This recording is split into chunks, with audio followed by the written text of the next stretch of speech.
The New York Times attacks Mount Rushmore, just like I said they would. The Black Lives Matter organization finally comes under fire, and China ends Hong Kong's freedom. I'm Ben Shapiro. This is The Ben Shapiro Show.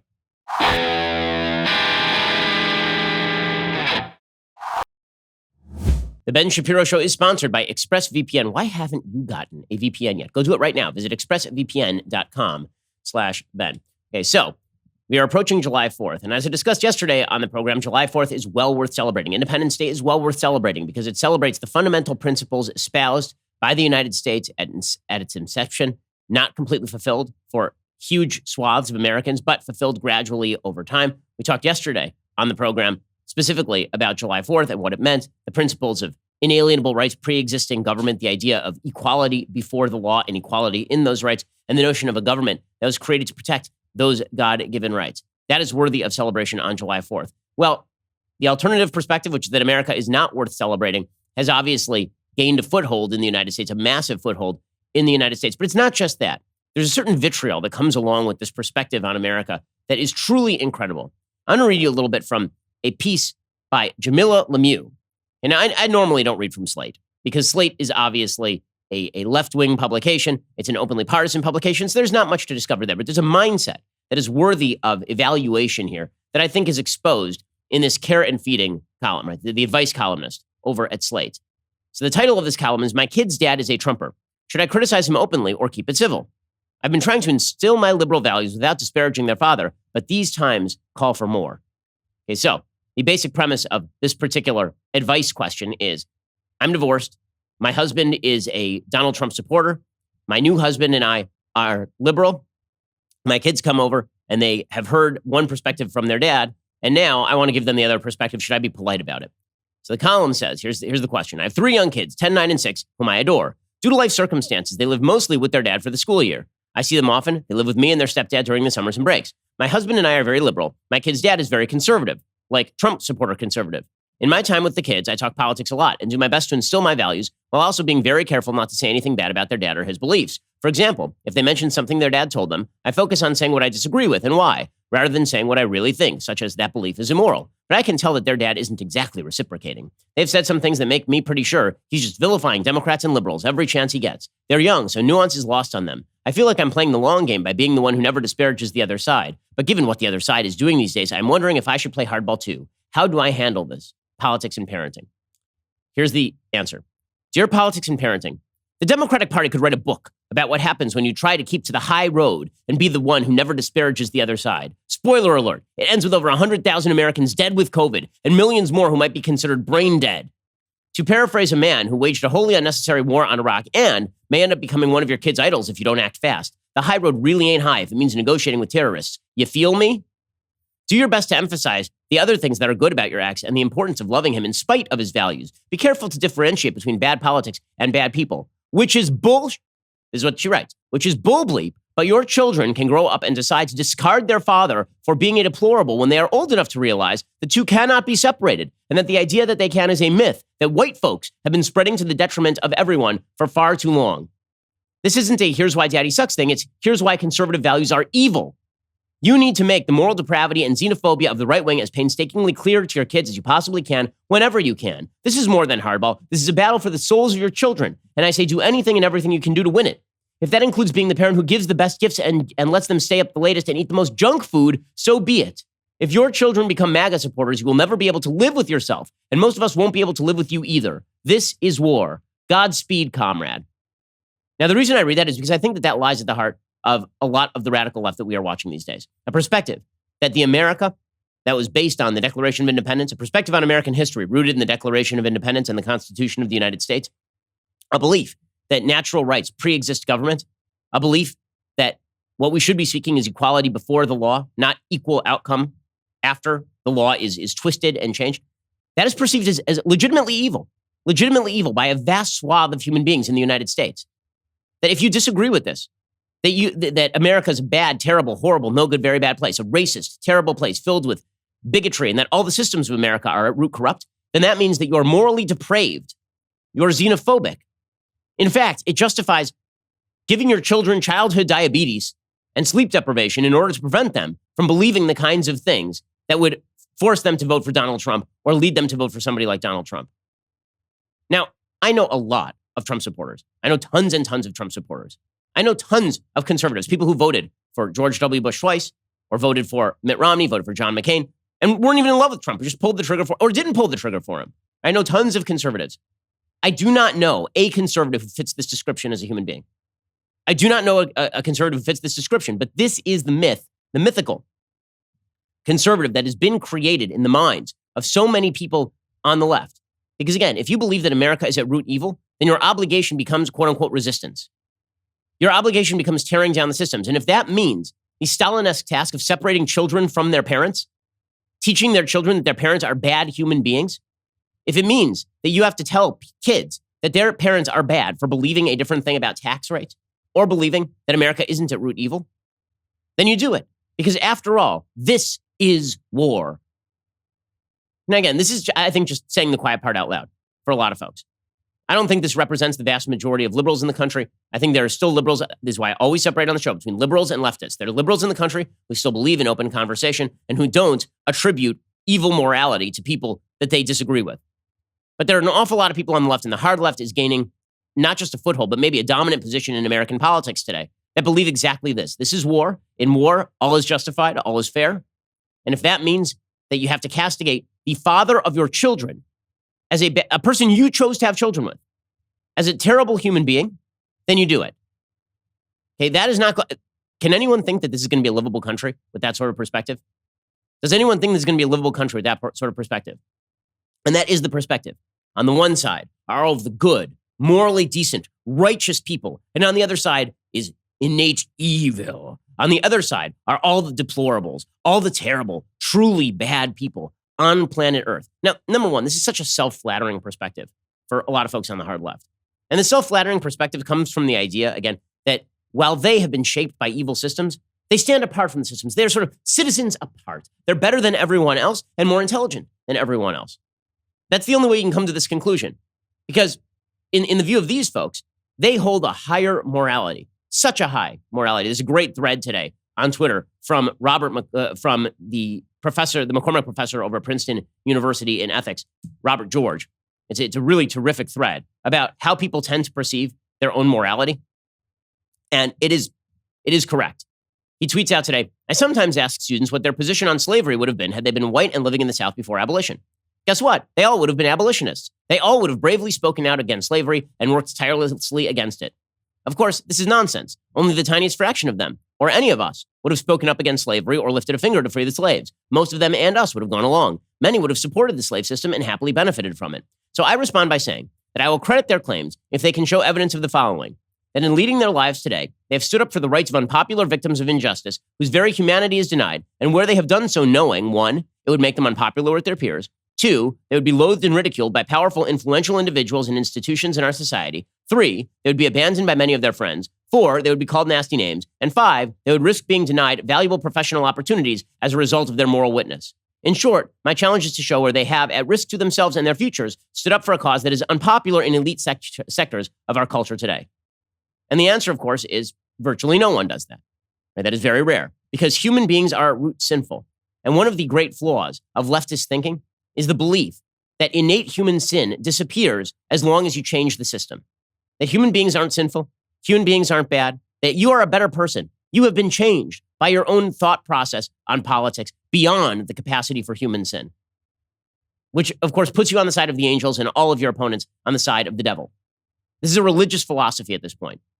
That piece in Slate, it's a good indicator of religious philosophy about politics that is absolutely unsustainable on any logical level. Absolutely unsustainable. Okay, we're going to get to how that sort of attitude has now infused our major institutions of our society, right? Which shows these folks aren't the resistance anymore. Okay, the hard left is not the resistance. The hard left is the culture. The counterculture is conservative at this point. The dominating heights of our institutional culture are dominated by the hard left. Our media are dominated by the hard left. Dominated. Hollywood is dominated by the hard left. Corporate boards are dominated by either people who are willing to cave to the hard left or members of the hard left. The culture is no longer with conservatives. It is with the hard left. The culture has shifted beneath the feet of conservatives who are so worried about electing Republicans that they forgot that the way that hearts and minds change is through the cultural system. And so all of the institutions that conservatives naturally dominate have fallen away. Churches have lost constituents, or indeed caved to leftist values. Corporations, where you would think, businesses, where you would think that conservatives would dominate, have caved to the outside cultural pressure to perform leftist woke signaling. But what we are watching right now is the same thing that happened in the universities in the 1960s. The student protesters became the professors and the administrators. The commanding heights of the culture have now been taken over by the hard left. I'm going to show you examples of this in just 1 second. First, let's talk about the fact that sleep is a little bit hard to come by these days. The news is incredibly terrifying and depressing all at once. Plus, if you got kids, they're waking you up at all hours of the night. I know, I have several of them. Helix Sleep, this is what you need. They've got a quiz. It takes just 2 minutes to complete. They match your body type and sleep preferences to the perfect mattress for you. Whether you're a side sleeper, a hot sleeper, whether you like a plush or a firm bed, with Helix, there's no more guessing and no more compromising. Helix Sleep is rated the #1 mattress by GQ and Wired magazine. CNN called it the most comfortable mattress they've ever slept on. Just go to helixsleep.com/Ben, take their 2-minute sleep quiz. They will match you to a customized mattress that will give you the best sleep of your life. They have a 10-year warranty. You get to try it out for 100 nights risk-free. They'll even pick it up for you if you don't love it, but indeed, you will. Helix is offering up to $200 off all mattress orders for our listeners. Get up to $200 off at helixsleep.com/Ben. That's helixsleep.com/Ben, HELIXSLEEP.com/Ben. The mattress is great. I know it's great because I have one. My wife and I customized the mattress just for us. It is fantastic. We love sleeping on it. helixsleep.com/Ben. Use that /Ben. You get up to $200 off. And it's guaranteed. This thing is going to be fantastic. You're going to love it. So the moral gap that now exists in our society, in which an entire sector of society that sneers at the entire other side as immoral, as bad human beings. Like I thought for a long time this is a real differentiating factor. I've written about this for probably, at this point, decades. The differentiating factor between right and left is that the right tends to think the left is wrong and the left tends to think the right is evil. The entire culture is now dominated by people who think that the right is full out evil. And this means censorship. It means censorship. CNN, a supposedly free speech outlet, right? They're whining and bitching every single day about the fact that President Trump is mean to them. Oh, it's a threat to the press. Oh, he's going to shut down the press when he's done nothing except raise their ratings. Okay, CNN put out a headline yesterday about the advertiser boycotts of Facebook over hate speech. Their headline was, here's a list of companies who have not canceled Facebook yet. Okay, the yet is the key word there. That's an activist headline. That's an activist headline. And that's what these media outlets have become. They are activists. They're activists of the hard woke left who believe that everything must be crushed in their path toward a utopian system that generates better human beings. So everyone can be like them. Everybody can be part of the Borg. All you have to do is simply give away your autonomy and your ability to think as an individual human being. And you have to buy into the narrative that your own individual problems and everybody's individual problems, everybody's individual sins, that is not a result of innate human nature or individual choice. That is a result of the evils of the system. And so every statue has to come down because those statues are part of the system. Mount Rushmore should come down. Now, I'm old enough to remember when I said that Mount Rushmore would be attacked. Within the next week, there'd be people who were calling for the destruction of Mount Rushmore. And Governor Kristi Noem of South Dakota, she tweeted back, not on my watch. Well, now she's going to get a chance to prove it. The New York Times has an entire front page article today, at least on their website, called How Mount Rushmore Became Mount Rushmore. The entire article is about how Mount Rushmore is evil. Mount Rushmore was built on land that belonged to the Lakota tribe and sculpted by a man who had strong bonds with the Ku Klux Klan. This is a tweet from the New York Times. It features the faces of 2 U.S. presidents who were slaveholders. So it's time to blow it up. Let me just note, the New York Times is built on land appropriated from Native American peoples for a handful of beads. That's the New York Times building. They're free to hand it back anytime they please. The New York Times was complicit in the Soviet regime to the point where one of their own reporters, Walter Duranty, won a Pulitzer Prize for covering for the Holodomor, the destruction of Ukrainian peasantry in the great collectivization of the early 1930s. The New York Times is a bleep heap, and it has been for a very, very long time. So when are they going to knock down their building and hand it back to the Native American tribes from whence it was taken? When are they going to do it? The answer is never, of course. But they are great people over at the New York Times. They never have to think about such things. All the statues have to be knocked down because, after all, those statues are emblems of a system before which there was nothing but Rousseauian state of nature in which everyone lived in peace and harmony, which is absolute ahistoric nonsense. By the way, worth noting about Mount Rushmore. I love this. They say Mount Rushmore was built on land that belonged to the Lakota tribe.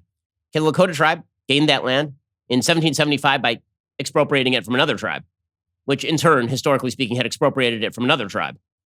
So it turns out that conquest, human immiseration, has been the constant throughout all of human history, virtually every culture. But because we have now created the world's best people, the most morally the most morally wise people in the history of humanity, they can stand atop the pile and they can say that they are different and they know that they are products of an evil civilization, a particularly evil civilization.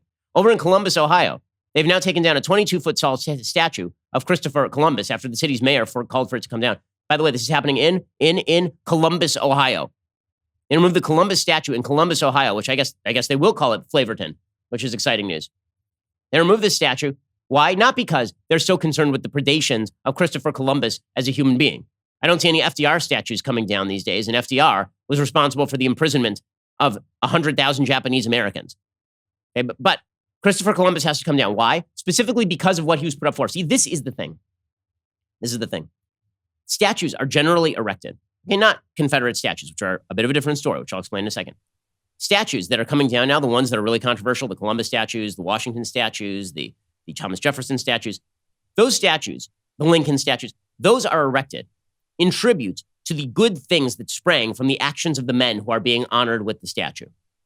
When you erect a statue of Christopher Columbus, it is not a statue of a saint. It is not an icon. People don't go to that statue and worship. Right? There's a difference. People go to many different places on earth where there are statues of saints and pictures of saints, and they worship there. Right? The iconography is a long history in human worship. Erecting a statue of Christopher Columbus, nobody was walking by that statue and bowing their head in prayer and saying, pray on my behalf, Christopher Columbus. No one was doing that because he's not a religious figure. Christopher Columbus was an important figure because he brought Western civilization to the Western Hemisphere.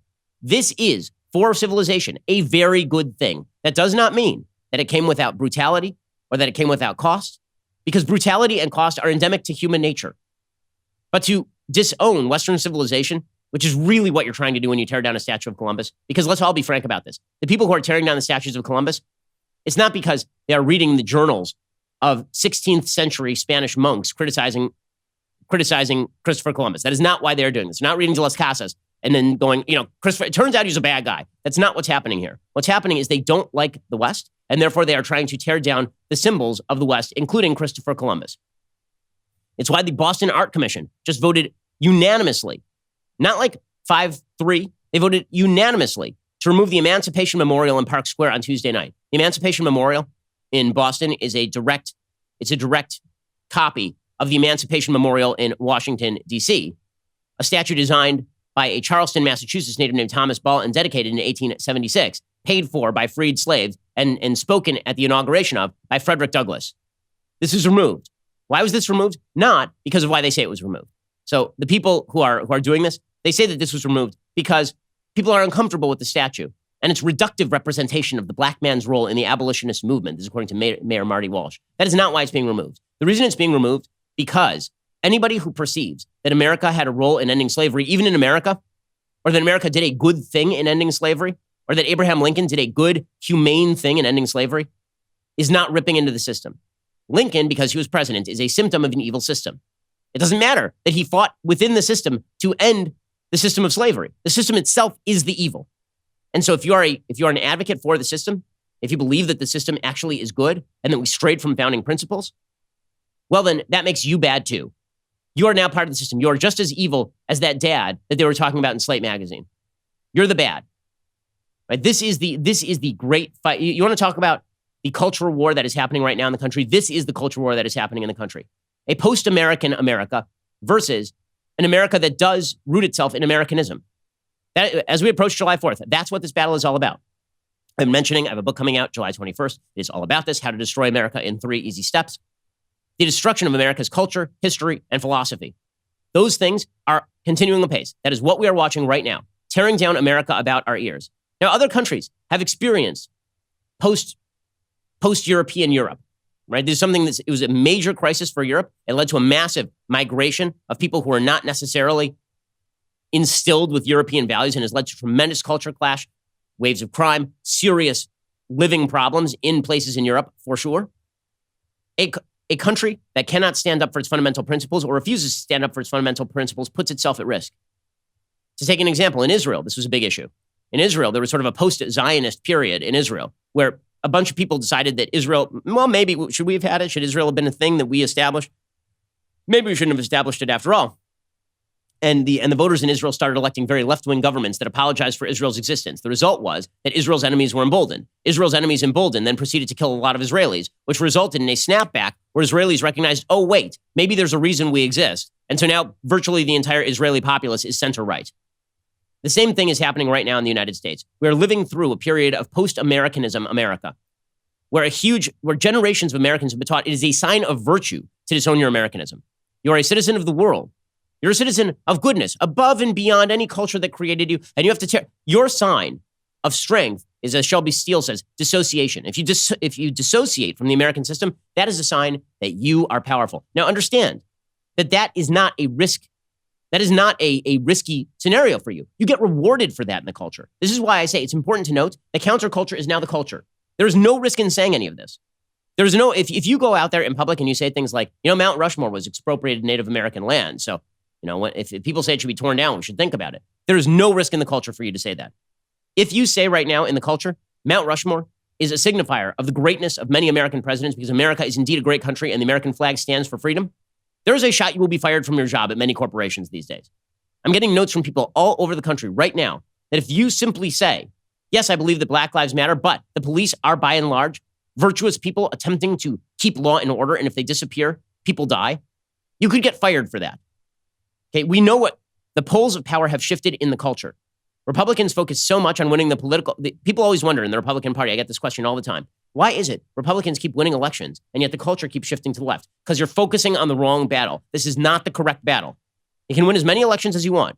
If the ground keeps shifting under your feet, you're just shifting the deck chairs on the Titanic. That's all you're doing. You need to shore up the hole at the bottom of the Titanic. That means re-educating yourself about the United States and not buying into the lie that America is uniquely evil.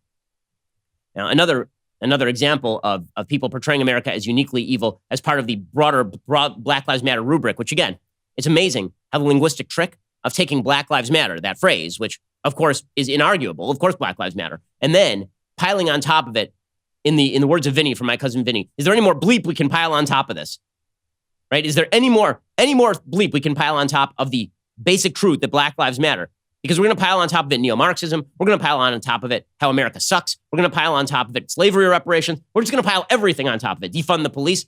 You start from this one very easy point of agreement, and then boom, you just blow it up beyond all recognition. We'll get to that in just 1 second. First, let's talk about the fact that when you go to the bathroom, I hope, presumably, you close the door because your privacy is your business. You wouldn't want random passersby taking a peek. Why would you want people to take a peek at your internet activity? Using the internet without ExpressVPN, it's like going to the bathroom and not closing the door. Inappropriate for you and not great for everyone else. Did you know the internet service providers like Comcast, Verizon, they know every single website you visit? What's worse, they can sell this information to ad companies and tech giants who will use this data to target you. ExpressVPN puts a stop to this. It creates a secure, encrypted tunnel between your device and the internet, so your online activity can't be seen by anyone. I use ExpressVPN on all my devices. It works on everything. Phones, laptops, routers, everyone who shares your Wi-Fi could be protected even if they don't have ExpressVPN if you put it on your router. The best part is, using ExpressVPN, it's as easy as closing that door. You just fire up the app, you click one button, you are now protected. By the way, lots of people after your credit card information these days, this is not a great time to lose your credit card information to hackers. Basically, it never is. Go check out ExpressVPN right now. Go to expressvpn.com/Ben today. When you use that exclusive link, expressvpn.com/Ben, you can get an extra 3 months for free. That's expressvpn.com/Ben, expressvpn.com/Ben. Okay, so more examples of the cultural dominance of the perspective that America is evil and that you are good if you dissociate from America. Long feature article in the New York Times Magazine called America's Enduring Caste System. Our founding ideals promise liberty and equality for all. Our reality is an enduring racial hierarchy that has persisted for centuries. Okay, so again, the idea is that our founding ideals, they are a lie. They were always a lie. They remain a lie. Nothing has changed. And this article is just another example of the bizarre notion that nothing has changed over time. You'll find a hallmark of these articles, which I've read on the air over and over again, is the taking of a horrible situation in 1890, and then just fast forwarding to 2020 and going, nothing has changed. And it's something Anna DuVernay does in the documentary The 13th. She'll talk about slavery, and then she'll immediately fast forward and go, and then Michael Brown. It's like, whoa, a few things happened between slavery and Michael Brown. You might want to review your history that much, in order to be semi-honest. But the point, of course, is not to be honest. The point is to give yourself the feeling of virtue. This is why you see so many white woke liberals jumping on board with this nonsense. to give yourself the feeling of self-righteous virtue because you have dissociated. You have now dissociated from America. Okay, so this article likens America to homeowners who inherited a house on a piece of land that is beautiful on the outside, but whose soil is unstable loam and rock, heaving and contracting over generations. Cracks patched, but the deeper ruptures waved away for decades, centuries even. Okay, the deeper ruptures waved away for decades, centuries even? Really?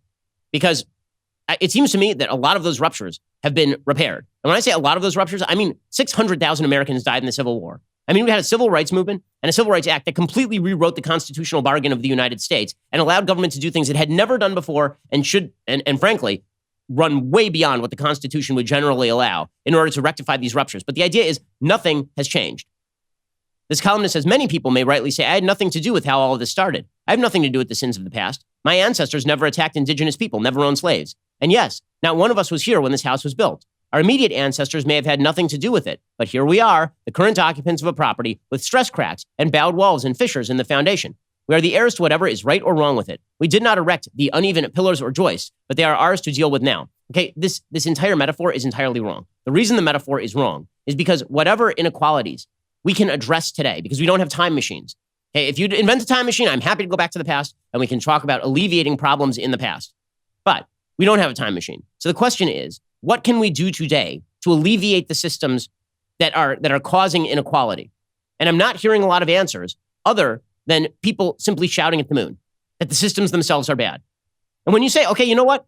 I agree with you on some of these police brutality stuff. See, here's the thing. Republicans keep granting the premise. So they'll say things like, I'll agree with you on the policy. Sure, Sure, why not? And then the goalposts keep moving. Because guess what? This has nothing to do with policy. It has nothing to do with policy. The United States has spent tens of trillions of dollars on anti-poverty programs. Last I checked, may have spent $5 trillion in the war on poverty. It was the last statistic I checked. It may be a lot higher now, given all of the late spending. But at least $5 trillion spent in the war on poverty. Okay, that is a lot of money. Completely restructuring the federal-state bargain in the process. That is a major move. The notion that structural inequalities have not been tackled at any level, the notion that we have not changed law and systems is insane. Okay, again, the premise of this piece is that we haven't changed anything underlying. We haven't shored up the foundations. We haven't changed the foundations, except that we have. This article says, like other old houses, America has an unseen skeleton, its caste system, which is essential to its operation, as are the studs and joists that we cannot see in the physical buildings we call home. Caste is the infrastructure of our divisions. It is the architecture of human hierarchy, the subconscious code of instructions for maintaining, in our case, a 400-year-old social order. There it is, right? The entire American social order is built on sexism, racism, bigotry, homophobia. It must be torn down. At a certain point, the house can't be supported. You just have to tear down the house and build a new house. Because that's what you would do. I mean, the metaphor is the house, right? The metaphor is a house that is built on unstable foundations. That means you got to raise it. The most incredible, ignorant, insane part of this piece, throughout human history, 3 caste systems have stood out. The lingering, millenniums-long caste system of India, the tragically accelerated, chilling, and officially vanquished caste system of Nazi Germany, and the shape-shifting, unspoken, race-based caste pyramid in the United States. Really, those are the 3 that stand out.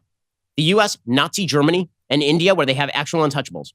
There are no other caste systems that you can think of, other than in virtually every civilization on planet Earth, right? Other than virtually all of human history, where castes existed. This is insane. It's patently insane. Again, that does not excuse a prior caste. But again, the caste does not exist in the United States. That caste does not exist in any formalized fashion. All of human sin cannot be healed by simply changing the systems. But even if it could, the United States has changed its system radically since 1964. To pretend otherwise is historically ignorant or deliberately dishonest. And I think we all know that it may be a little bit of both. In a second, we're going to get to supposed changes to the system that would fix this. But of course, it's not about changing the system. It is about the narrative. It's about a feeling of self-righteousness. It's about being part of the post-America America, the post-American America, the post-American ideals America, the post-July 4th America. That is the goal here. We're going to get to more of this in just, and the entire, some of the people who are pressing this, it's truly incredible. We'll get to that in just 1 second. First, hiring can be difficult, but if you're a company that's currently trying to hire, you face new difficulties from safely reopening your doors to finding the right person for a specialized role. We're all trying to get back to work right now. You need a company that's going to help you find the best job or help you find the best employee. If you're an employer, you need to turn to ZipRecruiter. HousingWire can relate.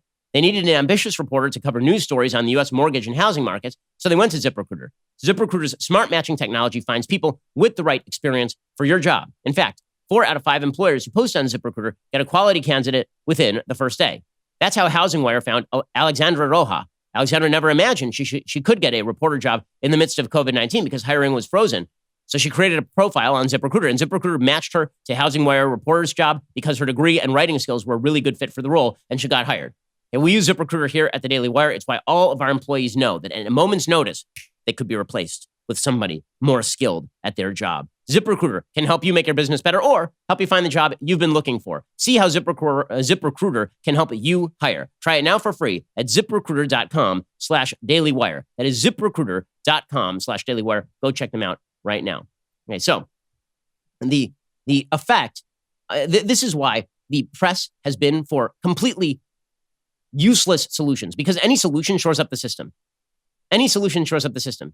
So think about this from a political analog. There are a lot of people on the left who believe that anything that goes right in America is bad for the country because in the end it benefits Trump.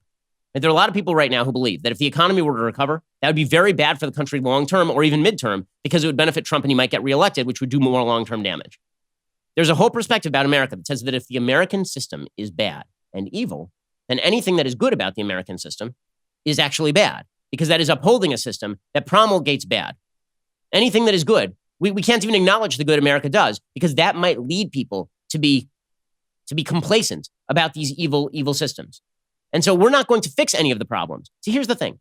Most people kind of have an idea on how to fix some of the inequalities that exist in American life. And most people kind of figure, you know what? If people are going to bad schools, you know what we should do? We should fix the schools. You know what's one way to fix the schools? Give people vouchers and school choice. But nobody wants to pursue that.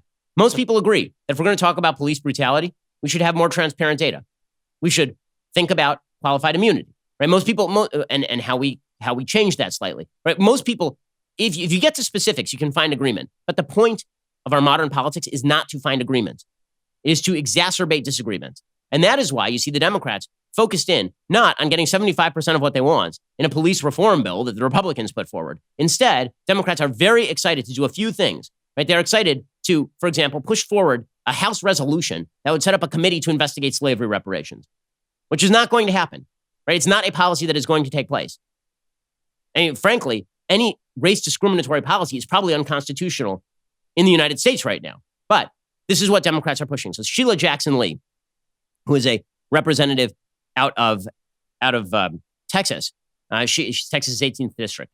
Sheila Jackson Lee yesterday, she suggested that America needs to pay reparations, which of course is about how America is deeply and endemically evil. We are 155 years removed from slavery in the United States, and we are now almost 6 decades removed from the Civil Rights Act of 1964. And Sheila Jackson Lee says that America needs to pay reparations, race reparations. Make no mistake. Here she is explaining why she's pushing forward this House resolution, which again is not designed to do anything. It's designed to simply push the message that America is endemically bad.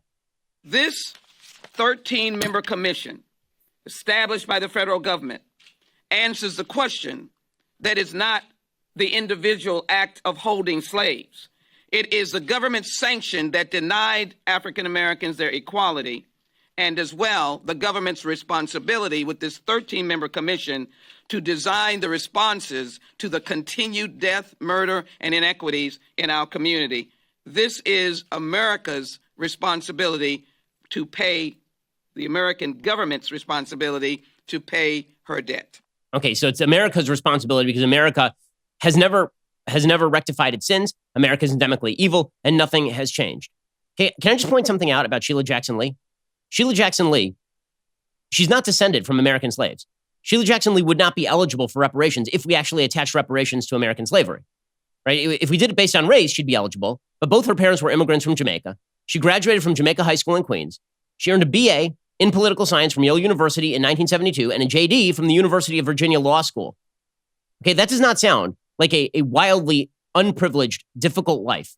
It doesn't. That doesn't mean she hasn't overcome obstacles. I am sure she has. I'm sure she has, because most people do. But this is not somebody who is kept down by the American system. She's a 13-term congressperson, who is the child of immigrants from another country. Right? The notion that she's standing there talking about the endemic evils of the United States and that we need to pay reparations on the basis of race, what that really is about is it's not about solving any of the problems. It's not about problem solving at this point. It's not even close to about problem solving. By the way, even advocates of reparations like Ta-Nehisi Coates suggest that paying reparations wouldn't solve any of the problems. It'd mostly be a symbolic move. Well, the symbolism is, again, what? The great-great-great-great-great-grandchildren of people who did not enslave anybody, paying the great-great-great-great-great-grandchildren of people who may have been slaves or who may not have been in America at all. What is that about? What that's about is dividing America. It's about suggesting that slavery is not a blot on America's past. It is the heart of America's past. Right? That is the idea here. And this is why you see the left also refusing to separate off from the Black Lives Matter organization. Now, again, we could all find agreement. We could all find agreement on all this stuff. Slavery, evil. Jim Crow, evil. Systems of discrimination that you can name and point out. They're like racist systems, evil. We were all on the same page. We all want to fight that stuff. But the goal here is that, again, the underlying narrative is about much more than that. It's about how America itself is unchangeably, unbridgeably evil, unchangeably and unbridgeably wrong. And this is why you see so many members of the left defending the Black Lives Matter organization when they don't even have to. Now, let's be clear about this. The Black Lives Matter organization is not the same as the slogan Black Lives Matter. The Black Lives Matter organization is a radical Marxist organization. The people who organize Black Lives Matter are openly stated Marxists. And so it is no surprise when the Black Lives Matter organizer calls Trump the terrorist in chief on CNN. Hey, here's one of the Black Lives Matter organizers talking about all of this. Donald Trump is the embodiment of white supremacist terrorism. When he is, tweeting videos of people throwing up white power and really entrenching himself within the white terrorist movement, for him, again, to call anything hate is really the height of hypocrisy. And, we need as a country to be willing to point to him and say that he is actually the terrorist in chief. Okay, Melina Abdullah, by the way, let's just be clear about this. Melina Abdullah suggested I'm a member of the KKK when I visited Cal State Los Angeles. She suggested that I was a white supremacist. Everybody is a white supremacist in the view of Melina Abdullah. And by the way, she also happens to be a far left neo-Marxist. Okay, that is not a big surprise. It is not a surprise at all, in fact, that this is so it is worth mentioning here that the Black Lives Matter organization is not the same as the point Black Lives Matter. Okay, it's not the same thing at all. But this has been swallowed hook, line, and sinker by the media, specifically because they actually agree with a lot of the critiques of Black Lives Matter or as an organization, not just the slogan of the organization, that America is a deeply systemically evil place. And again, everything is justified in the name of this war. Everything is justified in the name of this war. Even the principles that supposedly good liberal people believe go completely out the window immediately if you're fighting a war. And that's how you have bizarre tape of protesters cross-dressing, twerking in front of cops in New York City, and protesters who are not of color, apparently, screaming at cops that they are Black Judas. Has to go to school for longer than you do. Oh. Yep. Half of you don't even have a college education to be out here making demands about the people. Half of you don't even have a college education. If you can't hear that, these are protesters screaming at cops that they don't have college educations. Okay, so you want to talk about classism? You want to talk about bigotry? How about the bizarre notion that you get to scream at police officers for not having a college education and calling black officers Black Judases? But anything is justified in the name of ripping down the system, because after all, that black cop who may have suffered more racism than you have, because what are you, a privileged kid who went to NYU or something? And now you get the privilege of dancing around in a skirt on the public streets of Manhattan in front of as presumably a biological male in front of, I mean, this is like a pretty free world for you. In other words, it doesn't seem like you are suffering these slings and arrows of outrageous fortune here. But you get to shout at that black cop, who I'm sure has suffered much more than you have in your young life, about how he doesn't have a college education and is a Black Judas. Everything is justified when you're attacking the system. Everything is justified when you're attempting to tear down the system. And here's the thing. Again, this is the dominant culture. All will be made to kneel before it. All will be made to kneel before it. Prince Harry will be made to kneel before it. Prince Harry was forced into a hostage video, apparently, by his wife, Meghan Markle. Probably the most privileged person on planet Earth, Prince Harry, is going to lecture us all on systemic racism, because this is the culture, right? You are in the cultural minority if you believe that America is a good place, and that the West is worthy of defense, if you believe that America's system is good and has created prosperity and freedom for not just millions, but billions of people around the earth, this puts you in a bad place. If you believe Western civilization has values that are worthy of emulation and teaching, this means you are bad and you are racist. So you will kneel before Zod and you will accept the fact that you are actually part of the system itself. Here's Prince Harry doing exactly that. My wife said recently that our generation and the ones before us haven't done enough to right the wrongs of the past. I too am sorry. Sorry that we haven't got the world to the place that you deserve it to be. Institutional racism has no place in our societies, yet it is still endemic. Unconscious bias must be acknowledged without blame to create a better world for all of you. I want you to know that we are committed to being part of the solution. What? Really? You are? You want to talk about case systems, by the way? That dude is literally rich because he was born that way. His entire family history is he is a prince. Okay, don't lecture me on American case systems when you're a prince. Also, I'm just going to point out here that if you think that Prince Harry has any leg to stand on lecturing the rest of us on how Western civilization is bad, you just got another thing coming. Now, in a second, we're going to get to, there are real problems on planet Earth. While we're shouting at each other over pronouns and pretending that America's police are endemically violent and racist and brutal, there are actual real problems in the world. Okay, there are real problems in America and abroad. And it turns out that the quote-unquote solutions that are being brought by the post-American Americans suck. These solutions are not solutions at all. They exacerbate all of the problems they purport to be alleviating. We'll get to that in just 1 second. First, let's talk about the fact that you need to be on top of your data. If you are a small business owner today or a big business owner today, you need to be on top of your data. You cannot afford to be running behind. What you need is NetSuite by Oracle. It's the world's #1 cloud business system. Finance, HR, inventory, e-commerce, everything you need, all in one place, so you save time, money, and headaches. Whether you're doing $1 million or hundreds of millions in sales, NetSuite will give you visibility and control so you can manage every penny with precision. Join over 20,000 companies who trust NetSuite to go faster with confidence. NetSuite has surveyed hundreds of business leaders, assembled a playbook of the top strategies they are using as America reopens for business. Receive your free guide, 7 actions businesses need to take right now. Schedule your free product tour at netsuite.com/Shapiro. Get that free guide. Schedule your free product tour right now at netsuite.com/Shapiro. That is netsuite.com/Shapiro. Go check them out right now. netsuite.com/Shapiro. Again, if you're a business owner, you can't afford to not be up on your data. Your data is what is going to allow you to continue to thrive in a very challenging business environment. Make sure that all of your business systems are integrated with NetSuite. netsuite.com/Shapiro to get your free guide and your free product tour right this very instant. Alrighty, in just a second, we're going to get to another indicator that nobody is talking about solutions because they don't actually give a crap about solutions. This is all about tearing down that rotten house from the foundation, as that New York Times piece suggests. But if you're not already a Daily Wire member, you should consider getting a reader's pass to dailywire.com. It's a great value for only $3 a month. When you sign up, you get that first month for only 99 cents. You'll also get access to our mobile app, articles ad-free, and access to exclusive editorials like my brand new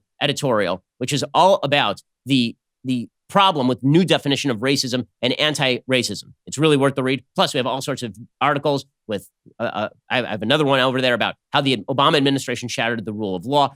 There's plenty of stuff to read, plenty of stuff to do. Get a reader's pass right now at dailywire.com. Sign up for just $1. Meanwhile, as I've mentioned, you want to order something for yourself, like give yourself something to look forward to over the next 3 weeks.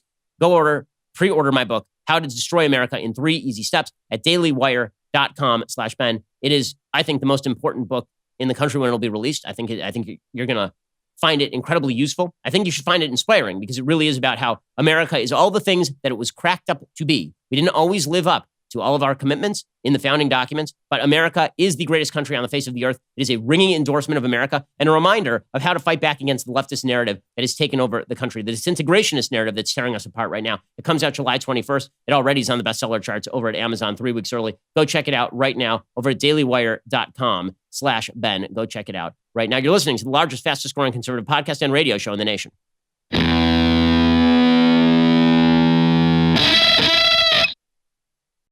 Alrighty, so the policies, I keep saying that the policies that are being pushed by the disintegrationist left, the policies that suggest that we get rid of all cops, these are not about alleviating problems.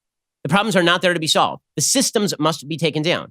So the push of cuts to police is the most counterproductive thing pretty much ever. The notion that you're just going to cut the police, this has been pushed, the defund the police movement is being pushed by the New York Times, it's being pushed by columnists all over the left wing. The suggestion is that the police are bad, the police are useless, the police are unnecessary. Bill de Blasio, idiot communist mayor of New York, he gave a statement yesterday. He said, It's time to cut the police budget in New York by $1 billion because young people need to be reached. Not police, they need to be reached. Send a social worker to a shooting. It's time. The time has come. Social workers to shootings. By the way, worthy of note, over 100 people have been shot in the past couple of weeks in New York. The violent crime rate is rising rapidly. Here is Bill de Blasio being a fool. Our young people need to be reached. They don't need to be policed. They need to be reached and supported and nurtured. And that's what we're doing. Not only $1 billion you're talking about, another $500 million beyond that to create recreation centers, places young people can go that are positive, to create broadband access for young people in public housing. We've got to do a lot of things differently if we're going to change the reality for so many. Oh, internet porn and midnight basketball. That's probably going to solve this stuff. Broadband internet access and midnight basketball. We never tried this stuff. Back in the 1990s, this was Bill Clinton's big initiative. Midnight basketball, to make sure that people have a place to go at night to do something that was not crime. It was not actually effective. It was effective putting cops on the streets. The fact is, right now in Chicago, 18 people were killed, 47 wounded in drive and walk-by shootings last weekend alone. New York City's homicide rate is at a 5-year high. The number of shooting victims is up 42% through June 21st compared with the same period in 2019. The number of shootings in the first 3 weeks of June was over twice that of the same period in 2019, making this June the city's bloodiest in nearly a quarter century, according to the New York Times. Milwaukee's homicides have increased 132%. Okay, it's perfectly obvious what is going on. You cut the cops or threaten to cut the cops. You threaten to prosecute every cop who does his job. They're not going to police. And the result is going to be more dead people. But this is the whole thing. It's not about solving one of the problems on the surface. It's about solving the systemic problem. And the systemic problems means you should let the problems on the surface fester. Because after all, that just exposes the corruption of the system. What you don't want, if you're a member of the post-American left, what you don't want is for the American system to be upheld because you fixed all the boo-boos, right? You don't want to shore up that house. You don't want to fix the picture frame in that house that has rotting foundations. You want to dynamite the thing. You want it to come down about your ears. Now, the problems that supposedly plague America, let's just be very clear about this. The problems that supposedly plague Americans, the freedoms that we are having ripped away from us, the brutal police, the brutal American system, brutal inequality. Okay, China just took over Hong Kong. There are actual problems on planet Earth. China just subjected over 7 million people to abject communist tyranny. That's what's happening in Hong Kong. According to CNN, Hong Kong was facing up to a new reality on Wednesday after China's central government imposed a sweeping national security law late the night before that critics say stripped the city of its autonomy and precious civil and social freedoms and cements Beijing's authoritarian rule over the territory. At least 370 people were arrested Wednesday, including 10 on suspicion of violating the national security law. Among those was a 15-year-old girl. So they're now arresting everybody who flies a flag. If you fly a freedom flag in Hong Kong, they will arrest you. According to the Wall Street Journal, they say China's decision to impose its national security law on Hong Kong is a seismic event that goes well beyond the sad fate of its 7.5 million people. The illegal takeover shows that Beijing's communist rulers are willing to violate their international commitments with impunity as they spread their authoritarian model. We say this with regret because we were among those who helped, amid China's reform era in the 80s, hoped that the Middle Kingdom could be drawn into a world of peaceful global norms. Hong Kong was a lesson for Beijing to learn from. Now those hopes are crushed. China's communist legislature has imposed the national security law that ends Hong Kong's one country, two systems governance. I've suggested, by the way, that anybody who wants to get out and live a life of freedom should be allowed citizenship in the United States. What we are looking at right now is the complete subjugation of a once free people to tyranny. But don't worry, the real problem in America is obviously policing. It's obviously racist police shootings. Again, grand total, 15 unarmed black people were shot in 2019, according to the Washington Post database of such shootings. 15 in a country of 42 million black people. But we are being told by our intellectual and moral betters, people who will tell our children that we're bad human beings, we're being told that we are racist for pointing out facts like this, or for suggesting that America's system is actually free, that America's system is actually prosperous. The same people who are lecturing us on Black Lives Matter in the NBA, the LeBron Jameses of the world, are chiding members of their own organizations for speaking out on behalf of Hong Kong's freedom. Don't tell me that there's a lot of moral courage to that. You take the check from China, and then you say a very, very popular thing among your woke base in the United States. That doesn't sound a lot like moral courage. It sounds mainly like you're the dominant culture in the United States when it comes to politics. Again, that is the message that takes moral courage, is the message that America is filled with flawed people, that America is filled with sinful people, just like every civilization, and that it is our job to find those flaws and find those sins and try to extirpate those. That it is our job to find racism where it exists and try to extirpate it. That when we find a racist law or a racist policy, we try to extirpate it. But that America's system is free, that America's system has been driven by the principles of the Declaration. Those principles are not principles that can be alienated.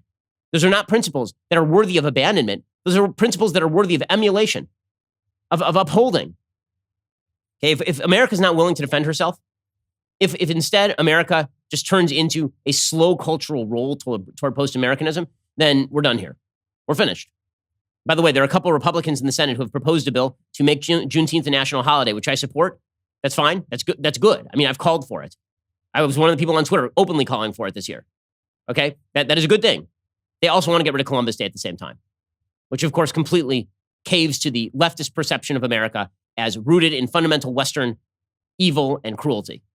And that is not a culture that can survive. A culture that apologizes for its own existence, and I mean American culture, not any racial culture, American culture. Any country that refuses to stand for its own existence and stand for its own principles and recognize its own flaws in a nuanced way while standing for those principles, any country that refuses to do that cannot survive. And I think that's the point. I think there are a lot of people in the dominant culture, not the subculture anymore, the dominant culture, who believe that America should not survive as currently constituted. Alrighty, we'll be back here later today with 2 additional hours of content. Otherwise, have yourself a July 4th weekend where we actually celebrate the fact that this is, in fact, the greatest nation in the history of the world. We may have forgotten that of late, but it is no less true for us having forgotten it. This is The Ben Shapiro Show. The Ben Shapiro Show is produced by Colton Haas, executive producer Jeremy Boring, supervising producer Mathis Glover and Robert Sterling, assistant director Pavel Wydowski, technical producer Austin Stevens, playback and media operated by Nick Sheehan, associate producer Katie Swinnerton, edited by Adam Sayevitz. Audio is mixed by Mike Coromina. Hair and makeup is by Nika Geneva. The Ben Shapiro Show is a Daily Wire production. Copyright Daily Wire 2020. Hey everybody, it's Andrew Klavan, host of The Andrew Klavan Show. You know, some people are depressed because the American Republic is collapsing, the end of days is approaching, and the moon has turned to blood. But on The Andrew Klavan Show, that's where the fun just gets started. So come on over to The Andrew Klavan Show and laugh your way through the apocalypse with me, Andrew Klavan.